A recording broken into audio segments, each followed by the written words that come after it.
정신적 질환으로 인해 사물을 판별하거나 의사를 결정하는 능력이 불완전한 이들을 우리는 정신장애인이라고 부릅니다. 원인은 다양하지만 정신장애를 겪는 사람들의 수는 적지 않습니다.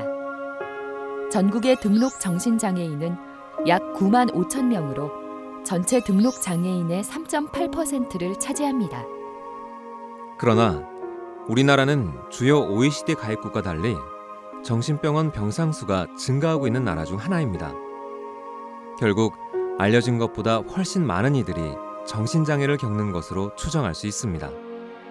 실제 우리나라 성인 중 평생 한 번 이상 정신질환에 걸리는 사람은 전체 인구의 27.6%에 이릅니다. 성인 10명 중 3명이 정신질환을 경험한다는 말입니다. 결국 정신질환은 소수의 특별한 사람이 아닌 누구나 한 번쯤은 걸릴 수도 있는 병이라고 봐야 합니다. 그러나 우리 사회에서 정신장애는 지울 수 없는 좋은 글씨가 되고 있습니다. 그만큼 편견도 많습니다.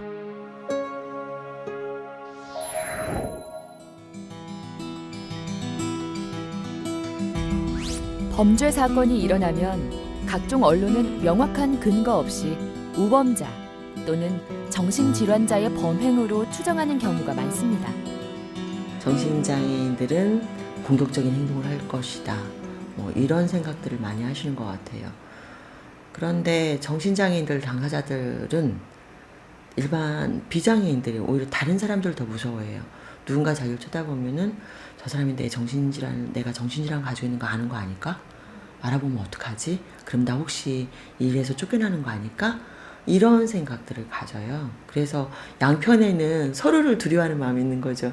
그거는 우리 사회가 그동안의 정신장애인들에 대해서 무슨 뉴스에 무슨 알 수 없는 사람이다 그러면은 제일 먼저 하는 게 이 사람 정신과 치료 받고 있느냐, 그리고 보도를 할 때 정신과 전력을 조사하고 있다, 정신과 치료받은 적이 있다, 이런 식으로 마감을 쳐요. 그러면은 사람들 생각에는 나중에 사실이 아닐지라도 들은 생각은 저거 정신질환자가 저지르는 사건인가 보다, 저는 기괴한 일들을 했나 보다, 이런 식의 사고가 밑바닥에 깔리는 거죠.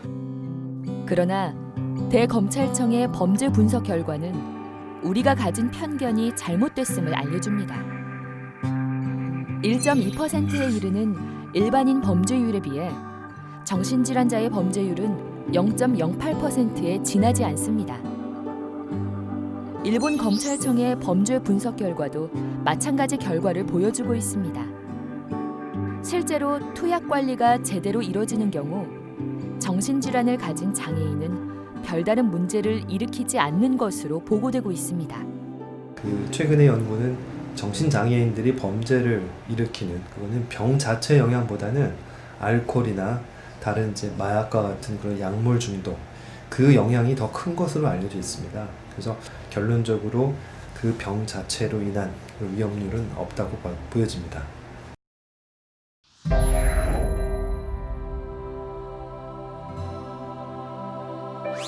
모든 정신장애가 유전된다는 편견은 정신장애인뿐 아니라 그 가족의 죄책감까지 키워온 오래된 편견입니다. 물론 정신질환에는 다소의 유전적 경향성이 있다고 알려졌습니다. 즉, 가족 중에 누가 정신질환을 앓게 되면 나머지 가족이나 자손에게도 이 병이 나타날 가능성이 다소 높아진다는 말입니다.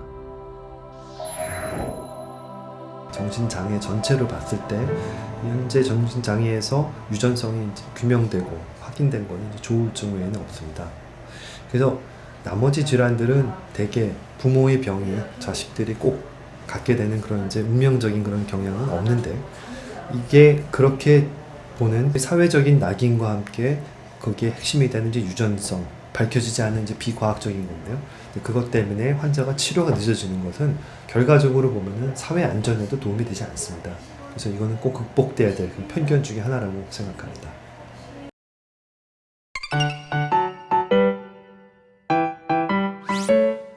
동료 중에 정신장애인이 있습니다. 어떤 것을 배려해줘야 할까요? 대부분 정신장애인은 지속해서 치료약을 복용해야 합니다. 약물의 복용은 정신장애인의 재활의 가장 중요한 부분이라고 할 수 있습니다.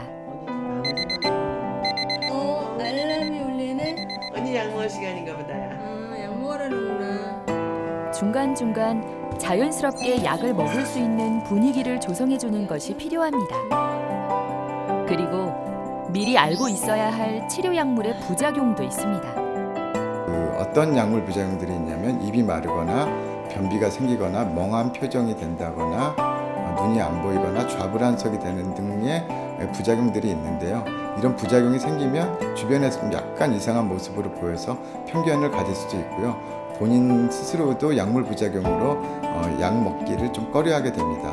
그래서 부작용이 있는데 그 부작용을 정확하게 알고 또 현재 일어날 있는 부작용에 대해서 처치하고 거기에 대해서 잘 조절을 하면은 이 문제들은 약을 먹는 것에 대한 배려와 거기에 대한 어떤 그 도움, 그다음에 그 부작용이 생기는 것에 대해서 대부분들은 편견을 버리고 또 그거를 또 환자에게 도와주는, 정신장애인들에게 약 부작용을 극복할 수 있도록 도와주는 그런 것들이 있다면은 효과에 비해서 부작용은 현재 개발된 여러 약들은 거의 무시할 정도라고 보여집니다.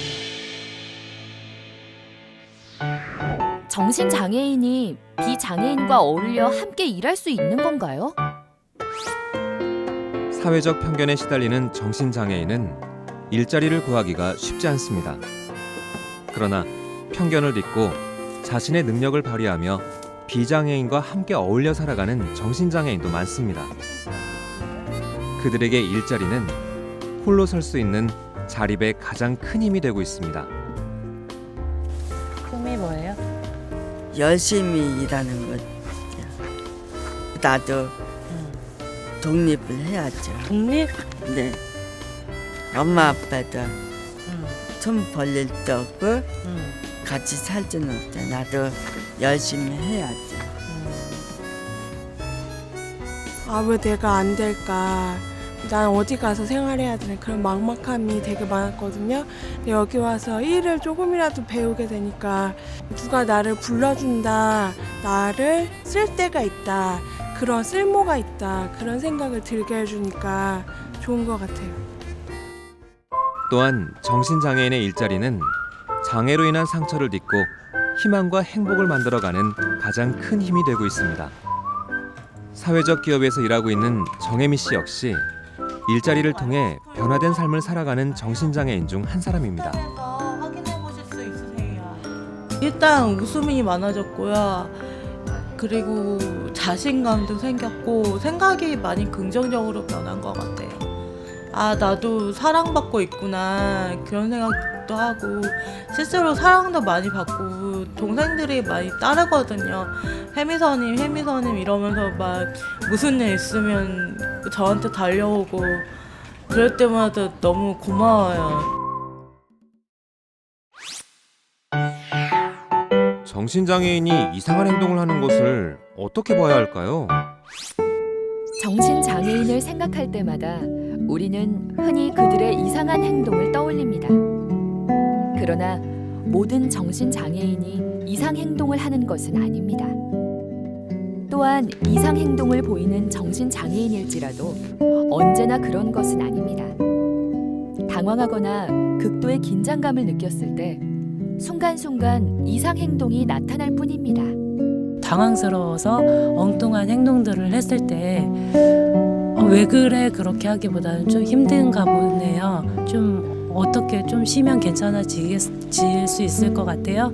이렇게 좀 따뜻하게 말 한마디라도 해주면은 편안함을 느끼고 좀 잘 하실 수 있는 부분들이 있어서 좀 사람들이 대할 때 그런 좀 편견 없이 대해주시고 좀 따뜻하게 대해주시면 더 좋지 않을까 그런 좀 생각이 들더라고요.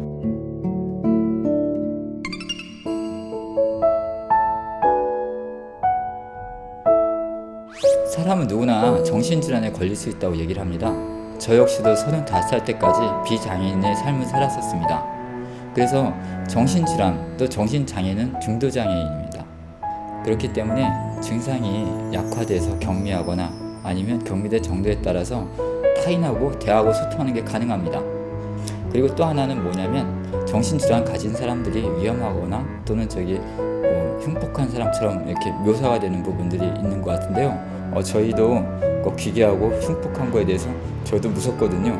저 그런 생각 안 하는 사람들입니다. 그거는 영화에서나 그렇게 나오는 얘기지 실제로 지역에 살고 있는 많은 우리 정신질환을 갖고 있는 당사자들은 대단히 얌전하고 조용하게 살고 있는 거죠. 만일 이 사회가 정신 건강이 온전해 보이는 사람들만 살아야 한다는 것 같으면 현재 우리 사회에 정신이 굉장히 바람직한 사람은 과연 몇이나 될까요? 정신장애인도 이 사회에서 살아갈 수 있는 권리 당연히 있고요. 그것을 인정해 줄 줄 아는 당신이 정신건강에 무척 바르다고 말씀드릴 수 있습니다.